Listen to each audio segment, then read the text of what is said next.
প্রস্তাব পাঠিয়েছিলেন, ও জিবরাইল আমার বন্ধুর কানে খবর দাও, আমার বন্ধু এই দেশের মাটিতে থাকতে পারবে না, আমার বন্ধু এই রক্ত মাখা জমিনের মধ্যে রাখবো না, আমার বন্ধুর দেহ আমার আরশের ডাইন পাশে দাফন করব। জিবরাইল খবর নিয়ে ডাকতেছেন, হুজুর আল্লাহর সালাম গ্রহণ করুন। আমি জিবরাইলের সালাম গ্রহণ করুন। আল্লাহর নবী গো, আপনার দেহ মোবারক আল্লাহর আরশের ডাইন পাশে দাফন হবে, আপনি খুশির সহিত কবুল করুন। আমার নবী কোনো কথা কয় না, দুইটা চোখের পানি ঝরঝর করে ছাড়তেছে। জিবরাইল বলেন, ইয়া রাসূলুল্লাহ, এত সুন্দর প্রস্তাব নিয়ে আসলাম, কোনো কথা কন না, খালি কাঁদেন কেন জানতে চাই।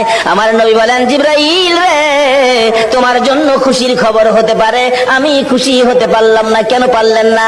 রে জিবরাইল, আমার দাফন আল্লাহর আরশের ডান পাশে হবে, আমি জানতে চাই আমার গুনাহগার উম্মতের দাফন কই হবে রে? জিবরাইল বলেন, আপনার উম্মতের দাফন এই জমিনের মধ্যে হবে। আমার নবীর কান্না আরো বেড়ে গেছে। জিবরাইল,